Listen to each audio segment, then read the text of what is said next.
Salam, berjumpa lagi dengan saya Effendi Tobing dalam Boker Top Channel. Terima kasih untuk semua saudara sahabat yang dengan setia menyaksikan tayangan-tayangan video saya. Saudara, kita akan terus belajar dari Perjanjian Lama. Kita akan meneruskan pembelajaran kita khususnya dari kitab-kitab puisi Perjanjian Lama, sebagaimana yang sudah kita pelajari pada episode sebelumnya. Kita hari ini akan belajar dari salah satu contoh genre dari kitab Mazmur, itulah Mazmur 1 yang dikenal dengan Mazmur Hikmat. Sebelum kita lebih lanjut, saya ingin membacakan bagian-bagian firman Tuhan ini dari Mazmur pasal 1 ayat 1 sampai dengan ayat yang ke-6. Demikian firman Tuhan. Berbahagialah orang yang tidak berjalan menurut nasihat orang fasik, yang tidak berdiri di jalan orang berdosa, dan yang tidak duduk dalam kumpulan pencemooh, tetapi yang kesukaannya ialah Taurat Tuhan, dan yang merenungkan Taurat itu siang dan malam. Ia seperti pohon yang ditanam di tepi aliran air, yang menghasilkan buahnya pada musimnya, dan yang tidak layu daunnya, apa saja yang diperbuatnya berhasil. Bukan demikian orang fasik, mereka seperti sekam yang ditiupkan angin. Sebab itu orang fasik tidak akan tahan dalam penghakiman, begitu pula orang berdosa dalam perkumpulan orang benar.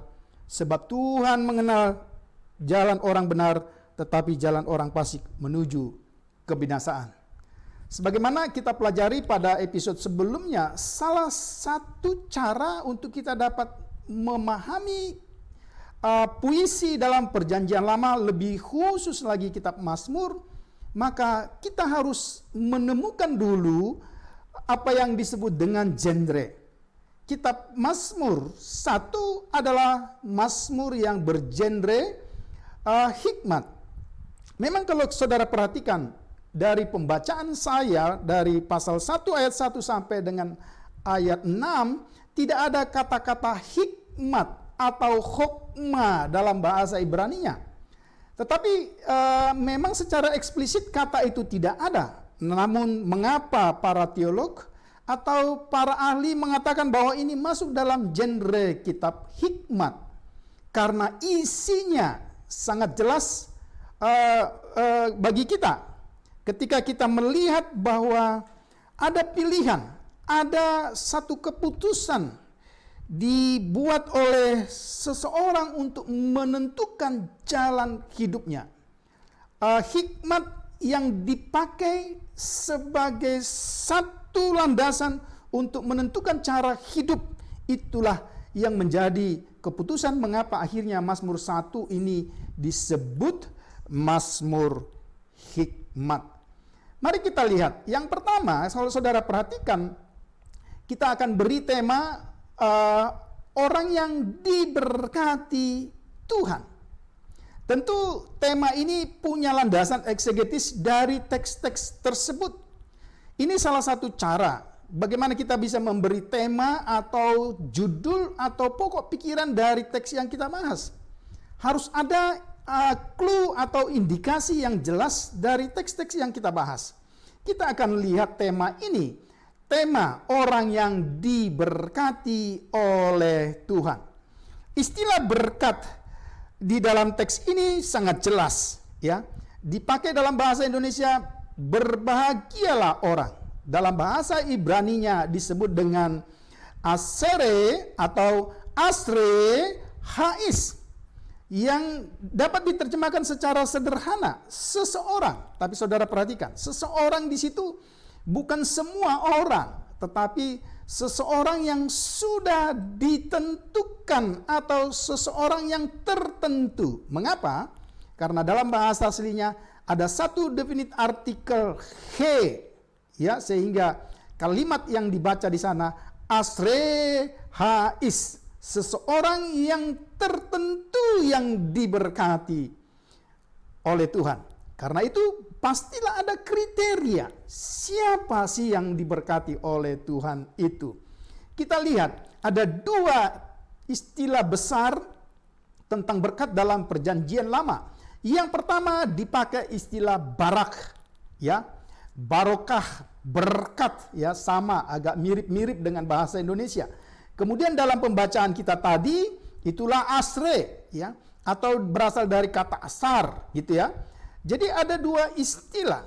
Namun kita harus memilih sesuai dengan teks dalam bahasa asli Mazmur 1 ayat 1 sampai 6. Istilah mana yang dipakai? Oke.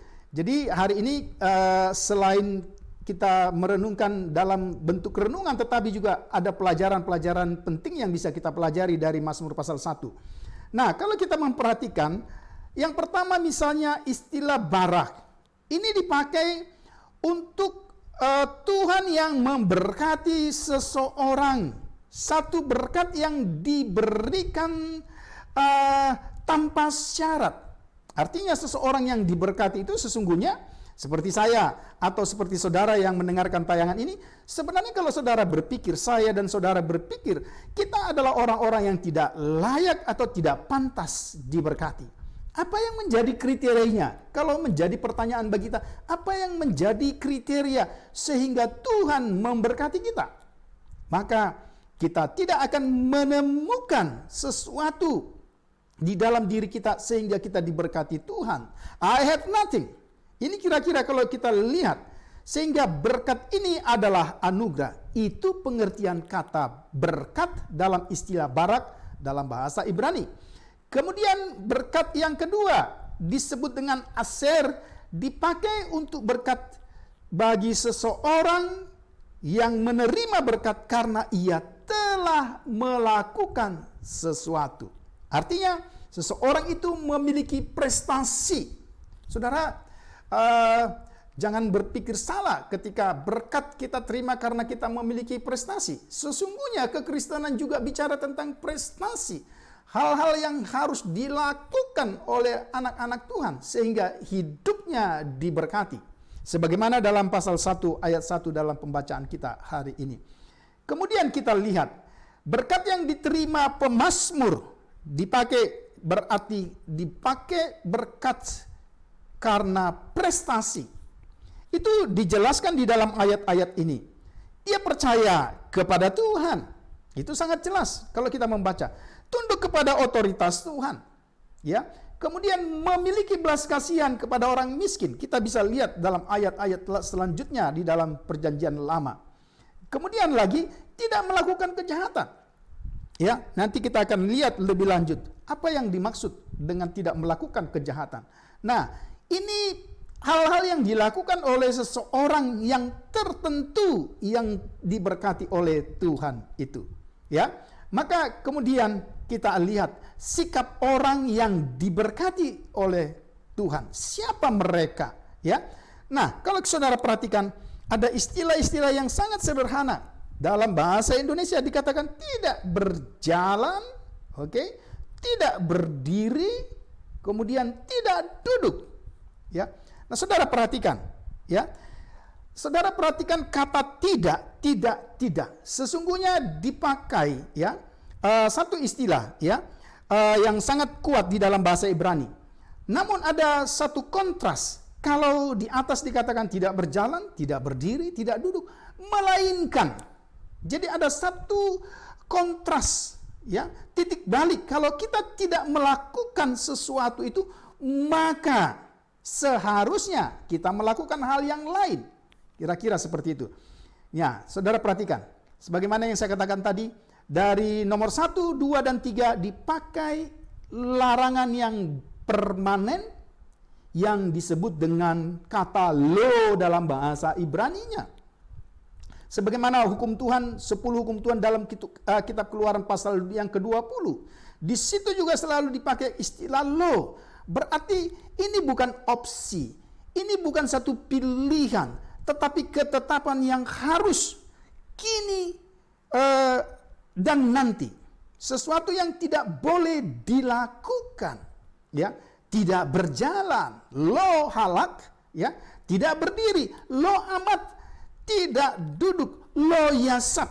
Jadi jelas, ini sikap orang yang diberkati, orang yang tertentu, ya, asereha is tadi Haisnya, pribadi yang diberkati itu adalah orang yang tidak berjalan, tidak berdiri, tidak duduk.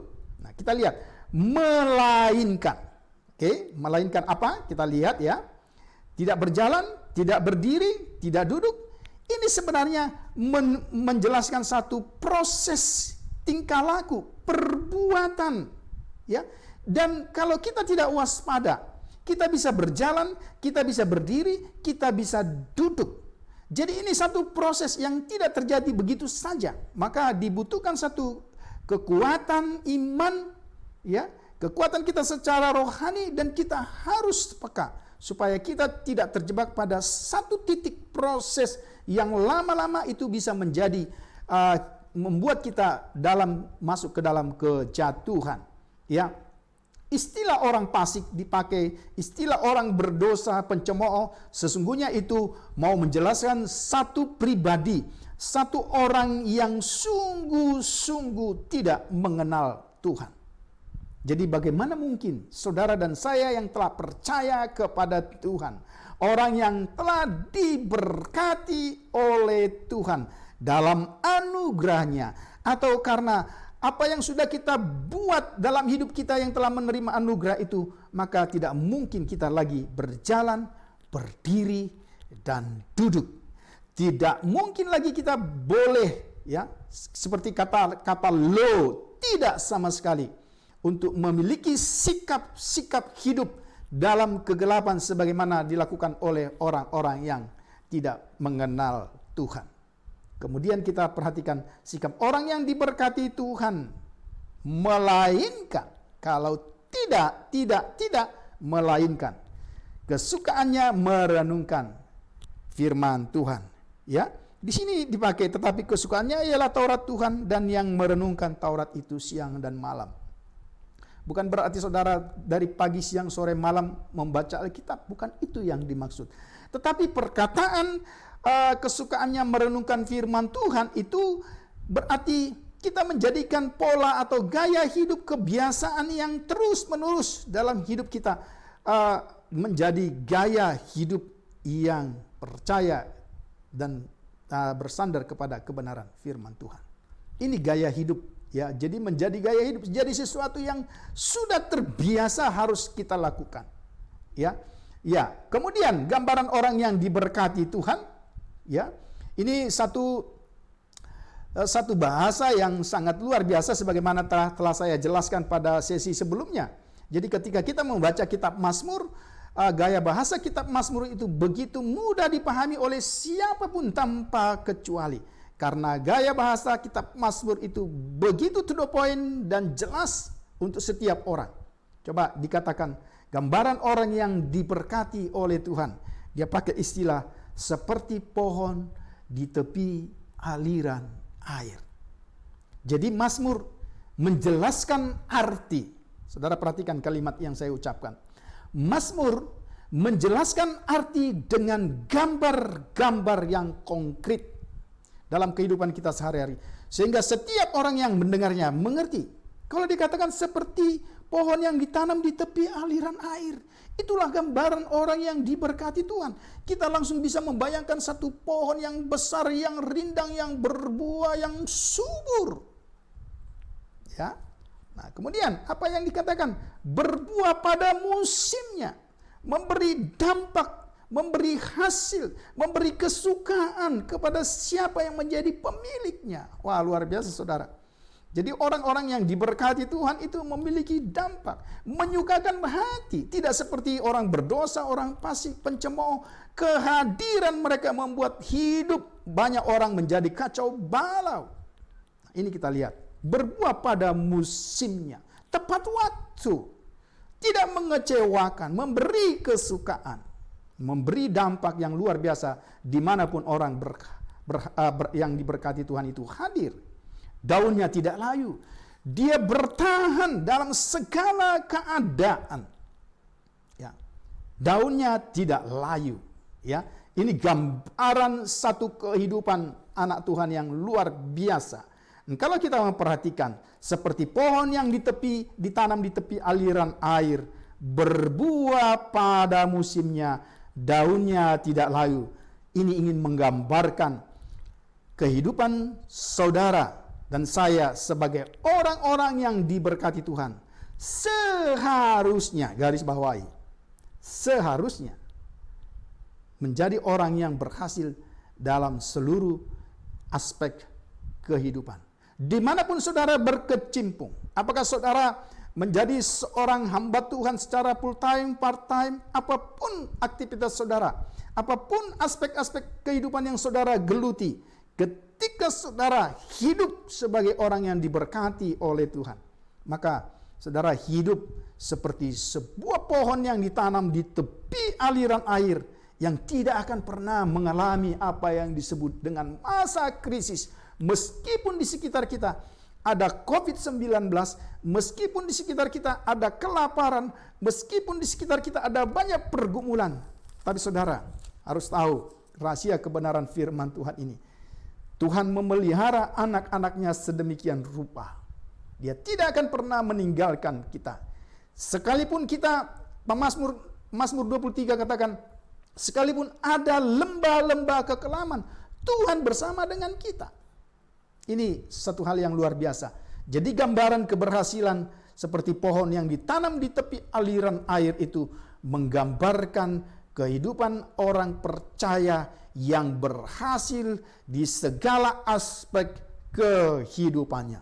Wah, bukankah ini mengangkat hati saudara dan saya di tengah-tengah situasi yang kelihatannya suram hari-hari ini? Oke, kemudian sebaliknya, saya harap ini juga menjadi perhatian kita. Gambaran orang fasik dijelaskan seperti sekam yang ditiup angin. Seperti sekam yang ditiup angin, ini menjelaskan bahwa sesungguhnya orang fasik itu tidak memiliki bobot, tidak memiliki nilai-nilai hidup. Ya. Saudara mungkin berkata, bukankah banyak orang fasik berhasil? Ya. Tapi kalau saudara perhatikan kebenaran firman Tuhan, itu seperti rumput yang pagi hari bisa kelihatan segar, siang sore hilang. Kita tidak boleh terkecoh dengan mata jasmani kita. Tapi mari kita yakini firman Tuhan ini seperti sekam ditiup angin. Itu berarti orang-orang fasik digambarkan seperti orang yang tidak memiliki nilai atau bobot sama sekali. Ya, kemudian tidak bangkit. Ya, jadi istilah sesungguhnya dalam terjemahan bahasa Indonesia, dalam bahasa asli, itu tidak bangkit dalam penghakiman. Itu bicara pada future, pada masa yang akan datang. Tidak ada pengharapan. Ya. Jadi kalau ada peribahasa, bersakit-sakit dahulu, bersenang-senang kemudian. Tapi bagi orang fasik, bersakit-sakit dahulu, mati kemudian. Ini harus kita perhatikan baik-baik. Tidak bangkit. Ini bicara nanti. Ya. Tidak ada pengharapan. Apapun yang dikerjakan di dunia ini, apapun yang dia miliki di dunia ini, tidak ada artinya ketika dia kehilangan nyawanya. Sebagaimana firman Tuhan di dalam Injil Matius katakan demikian. Kemudian tidak bangkit dalam perkumpulan orang benar. Satu saat kita akan dibangkitkan, kita akan menerima upah kekekalan, itulah hidup kekal. Tetapi bagi mereka yang tidak percaya kepada Tuhan, mereka hanya akan menerima penghukuman. Ini menjadi gambaran. Nah, sebagai kesimpulan saudara, dari bagian firman Tuhan yang singkat, ketika kita belajar kitab hikmat, maka kesimpulannya sangat jelas di dalam ayat yang ke-6. Tuhan mengenal jalan orang benar dan orang fasik. Saudara perhatikan. Jadi mata Tuhan kepada orang benar dan orang fasik juga. Oke? Maka apa yang dikatakan firman Tuhan pada ayat yang terakhir dalam ayat 6. Jalan orang benar itu menuju tujuan Tuhan. Itulah hidup yang kekal. Tetapi jalan orang fasik menuju kebinasaan. Disinilah sebenarnya inti mengapa kitab ini disebut menjadi Mazmur Hikmat. Karena pada bagian akhir ada tantangan bagi kita. Kita harus menentukan pilihan. Pada jalan mana kita? Apakah kita mau menjadi orang yang diberkati atau orang yang terkutuk? atau orang yang memiliki pengharapan, atau orang yang tidak memiliki pengharapan. Namun jelas, apa yang telah kita pelajari dari bagian-bagian firman Tuhan ini, kiranya ini menjadi berkat bagi kita. Segala kemuliaan hanya bagi nama Tuhan. Tuhan Yesus memberkati kita semua. Salam.